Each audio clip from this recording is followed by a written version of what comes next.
Multiculturalism in Britain has gone too far. It's now affecting the British culture and the nation when it comes to the security of our people.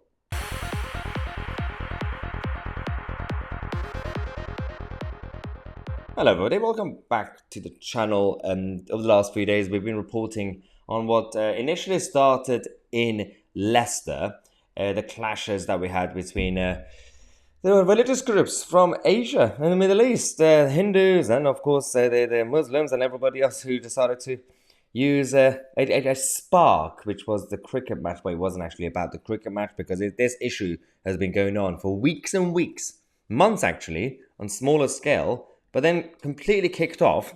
Now, this is the image that we now have outside of Leicester because it's important to talk about why this is now spreading around. It started in Leicester, then went to Birmingham, and now all the other areas are parts of Luton having similar problems. And if you don't really do anything about it, you are going to have every single city or big town that has various cultures that have not integrated, and they are literally living among themselves. And of course, eventually they're going to encounter each other and they're going to clash.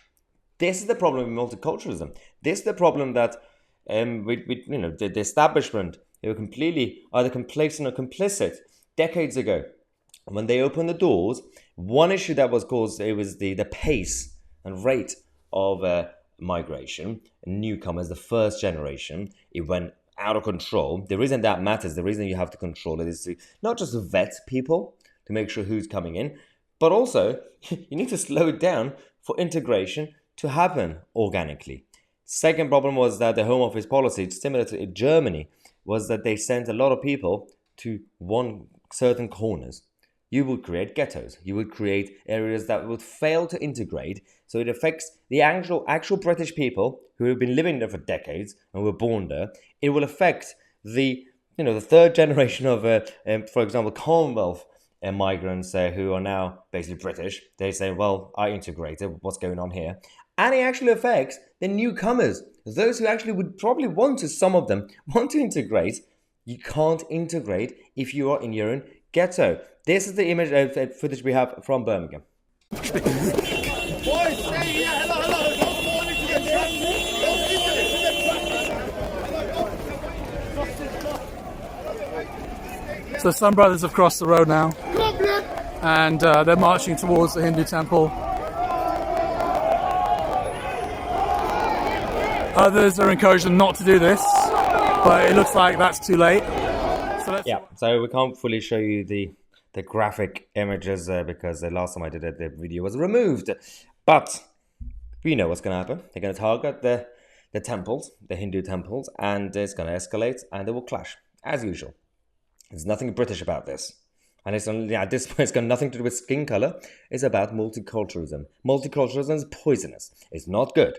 Even David Cameron, of all people, made a speech when he was Prime Minister saying that, well, multiracialism, that's one thing. Multi-ethnicity, as long as you're British, that's fine. Multiculturalism, that definition, that means you are not really integrating with the rest of society and you're in your own bubbles. What's the point in being somewhere else?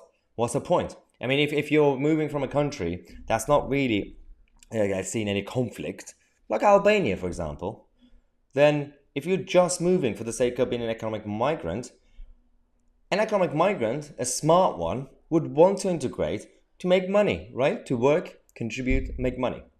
But clearly, that's not what they want, especially when it comes to the Albanian criminals. That's one thing.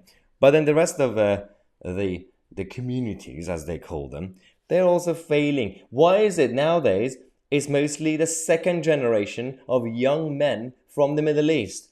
What's happening here? There is clearly a problem. It's no longer just first generation. It's the younger men from the second generation from Pakistan and all the other areas from the Muslim backgrounds that is basically they're failing to integrate or they're refusing to integrate. What is going on? Someone needs to investigate. Someone needs to talk about it in government, in the mainstream media. We are talking about it. We've been saying this for a long time. We've been shut down.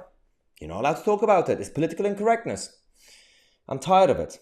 We have to talk about it. And this channel will not give up. We will continue to scrutinize. We will continue to discuss these issues because we have to defend Britain and British identity for the sake of our own survival as well. We're going to come back in half an hour. We're going to be talking to you guys about one of the Labour MPs who did a bit of a whoopsie.